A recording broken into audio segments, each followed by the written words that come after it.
Onward. It means moving forward, upward, and soaring to new heights. Today, we celebrate 49 years. We also celebrate our journeys individually as associates and collectively as a company. Like children learning how to make paper airplanes. Each one is unique, on its own path. Each one is evolving, soaring to new heights, hoping the next plane will go even farther. So this guest came last July and said, "Oh, I remember you and your mom." And I said, "My mom?" Because she's passed on, so it's been quite a while. I said, "Really?" She said, "I saw your name in TripAdvisor," and I said, "Oh my gosh, our waitress is still there." That was 1990. They brought us this picture. This is me and my mom with them.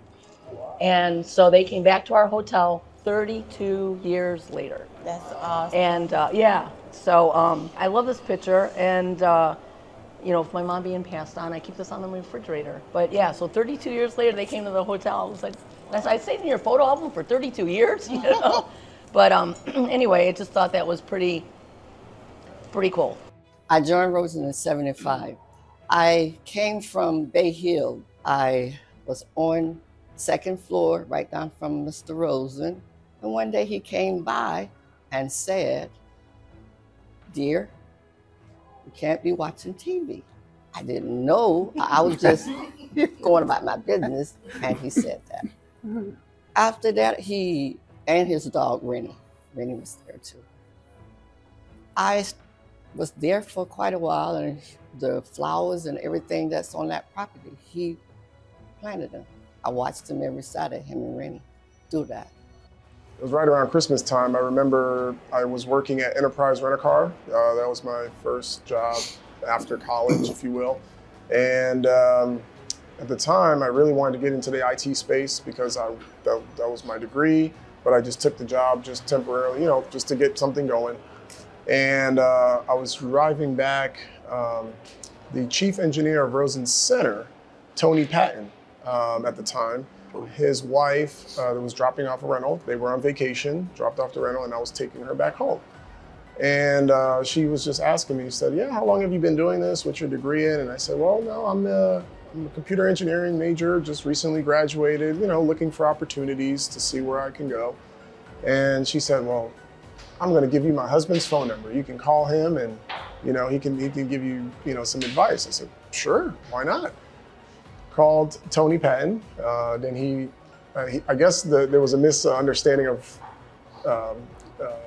engineering at the hotels versus computer engineering. She didn't maybe understand I was talking about IT.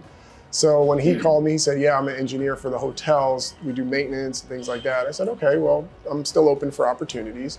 Then he sent me the IT link when I explained it to him. And I actually applied for a room tech position. You know, you just check the rooms, check the phones at the time. And I just wanted to leave Enterprise. It was hot, renting cars outside, washing cars.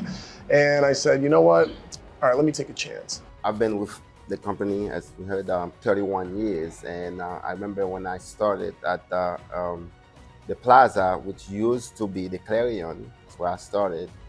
And how I started is like, that's my first job in the United States. That's the first job. And I was 4 months in the country, and then a friend who were looking for a job, but because you don't speak English, so not many places want to hire you.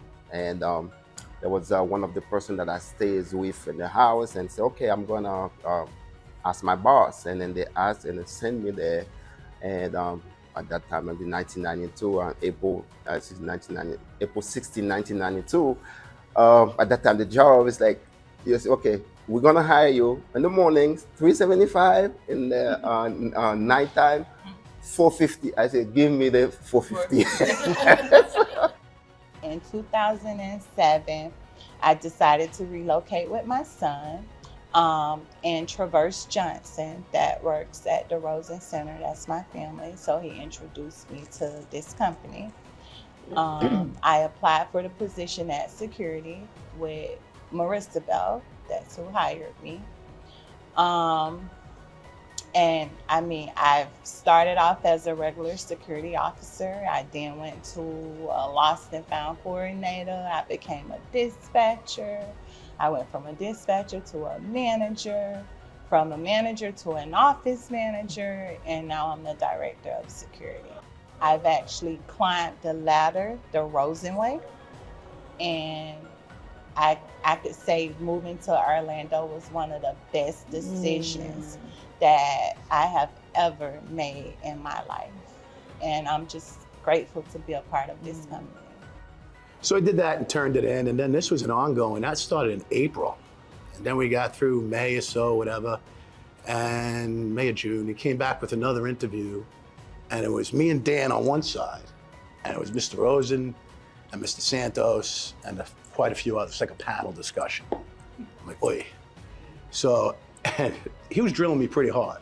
Mr. Rosen was. I was like, wow, this guy's killing me. I'm like, I'm saying to myself, well, I got a good job, so whatever happens. So the interview's done, and everybody's leaving, and Mr. Santos came up to me, shook my hand, and said, nice job. I said, nice job. He doesn't like me. And he said, no, on the contrary, you did a very good job. So, all right, see you later. So I leave and I cut out. And I go back to work. Now, mind you, I'm now in a suit and I got to change in the parking lot to go to my other place.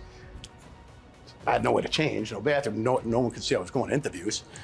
So I left the trailers and went back to work. And the next day, Dan called me and he said, Mr. Tui and Mr. Rosen want to see you Friday at 10 o'clock. Can you do that? I said, yeah, sure. What's this one about? What do you want to do now? You know, like, I'm thinking you'd beat me up again? And he's like, I don't know, but I'm not going to be in your corner. You're on your own. I was like, oh, right, okay. So I go to that interview, and I'm in a trailer. Mr. Tui's behind the desk, me and Mr. Rosen. And it was an hour and a half long. And I walked down and went, wow, all right. I got in the car. I went and called a friend of mine who later came to work here, and he said, how'd it go? I said, not what I expected. He said, oh, I'm sorry. I said, no, on the contrary. They offered me the job and taken it. And that was it, because for an hour and a half, all Mr. Rosen and Mr. Tui wanted to know about my life, my family, my upbringing. And I was like, this is pretty impressive, that they wanted to get to know the guy they were going to hire. So that was it. Rest is history. Yep. Fun time. Yes, we did. I worked on the Disney side of town since being a college intern and working my way over on that side of town. I got a call out of the blue, and I thought I was being called for several of my coworkers and friends who were interviewing for the Shingle Creek project. So I took the call. I'm like, oh, you're calling about so-and-so and so-and-so? And they said, no, we're calling about you. We want to talk to you. Oh, I wasn't looking for a job, but I was intrigued. So I came over and met with the team of Leslie and Garrett Tui and Mr. Rosen, and I left there like, wow, had no idea truly the culture and the people behind it. Back in 1983, I was introduced to Rosen from my sister because she worked there.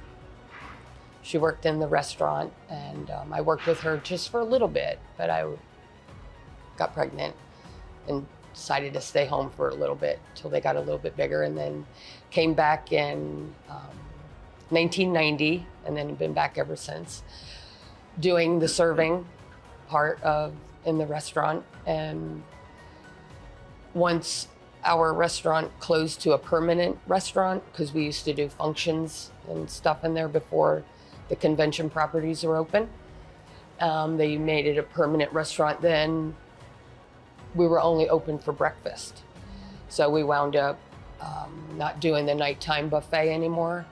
So they asked me if I wanted to do the manager part, and I said, well, I really like doing what I do. And he says, well, would you like to do both? And I said, okay, I'll do both, because I didn't want to give up my serving, because that's where I like to go and run around and meet with the guests and always be with the guests. And I said, I'll do it if I can keep that job. And they said, okay. And then I've been doing that ever since.